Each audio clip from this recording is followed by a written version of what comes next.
নমস্কাৰ বন্ধু বান্ধৱীসকল, আপোনালোক নিশ্চয় ভালে আছে, ময়ো ভালে আছোঁ। পুনৰবাৰ মোৰ চেনেলটোলৈ আপোনালোকক স্বাগতম জনাইছোঁ।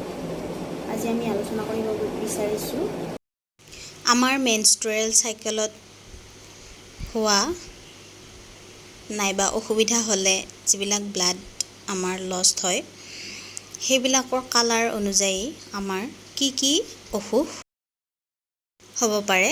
গতিকে আহকচোন আৰম্ভ কৰোঁ। যদি ব্লাডটোৰ কালাৰ হালধীয়া হয়, তেতিয়াহ'লে আমি ইয়াক এডভান্স এনিমিয়া বুলি কওঁ। এনেকুৱা হ'লে এডভান্স ব্লাড ডেফিচিয়েঞ্চি বুলি কোৱা হয়। আৰু যদি ক্ৰেনবেৰী ৰেড হয়, তেতিয়াহ'লে আমাক নিজকে সুস্থ বুলি ধাৰণা কৰিব পাৰোঁ।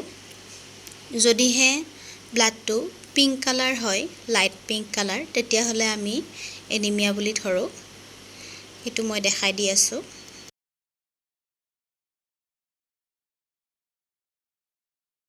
ব্ৰাইট ৰেড হ'লে ইয়াক কিডনী ডেফিচিয়েঞ্চি বুলি ধৰা হয়। এনেকুৱা হ'লে কিডনী ডেফিচিয়েঞ্চি বুলি ধৰা হয়। আৰু মেৰুন কালাৰ হ'লে হাই এষ্ট্ৰজেন থকা বুলি ধৰা হয়। এষ্ট্ৰজেনৰ পৰিমাণ হাই থাকিলে ব্লাডৰ কালাৰটো মেৰুন কালাৰ হৈ যায়, মানে ডাঠ ক'লা টাইপ হৈ যায়। এনেকুৱা হ'লে যদি ব্লাডৰ কালাৰটো গ্ৰে কালাৰ হয়, তেতিয়াহ'লে বেক্টেৰিয়েল ভেজাইনচিছ হোৱা বুলি সন্দেহ কৰা হয়, মানে ভিতৰত ইনফেকশ্যন হোৱা বুলি সন্দেহ কৰা হয়।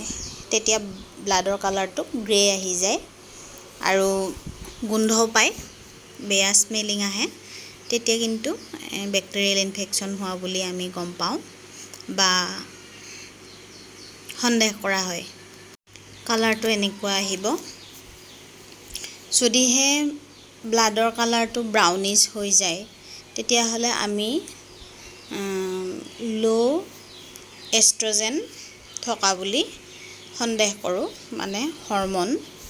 ব্লাডত যদি এষ্ট্ৰজেন ল' থাকে, তেতিয়াহ'লে অসুবিধাৰ সময়ত হোৱা ব্লাডৰ কালাৰটো ব্ৰাউনিছ কালাৰ হৈ যায়। এনেকুৱা কালাৰ হ'ব পাৰে। সেয়েহে সদায় আমি অসুবিধা হোৱা সময়ত বা মেনষ্ট্ৰুৱেল চাইকেলৰ সময়ত যিখিনি ব্লাড লষ্ট হয়, সেই ব্লাডৰ কালাৰটো চোৱাটো অতিকে প্ৰয়োজন। ছোৱালী মানুহে সদায় ব্লাডৰ কালাৰটো চাব লাগে আৰু এইখিনি কথা জনা উচিত। তেতিয়াহ'লে নিজৰ কি হৈ আছে সেইটো অন্ততঃ সন্দেহ কৰিব পাৰি আৰু আৰ্লি ডিটেকশ্যন কৰিব পাৰি, মানে সোনকালে বেমাৰটো ধৰিব পাৰি, কি বেমাৰ হৈ আছে। যদিহে আপোনালোকৰ ব্লাডৰ কালাৰটো এনেকুৱা হয়, তেতিয়াহ'লে আপোনালোকে তৎক্ষণাৎ ডক্তৰক দেখুৱাই লওক আৰু সোনকালেই বেমাৰৰ পৰা আঁতৰি থাকক আৰু প্ৰিভেনশ্যন কৰক। আৰু যদি এনিমিয়া হৈছে, তেতিয়াহ'লে আপোনালোকে এনিমিয়াৰ কাৰণে ট্ৰিটমেণ্ট ল'ব লাগিব। আৰু বাকী যিকেইটা বেমাৰ হৈছে আপোনালোকে গমেই পাব, তেতিয়া সেইবিলাকৰ ওপৰত আপোনালোকে ট্ৰিটমেণ্ট ল'ব পাৰিব। গতিকে এইখিনি জনাটো অতিকে প্ৰয়োজনীয় বুলি ভাবোঁ। লৈ আহিছোঁ, বাই।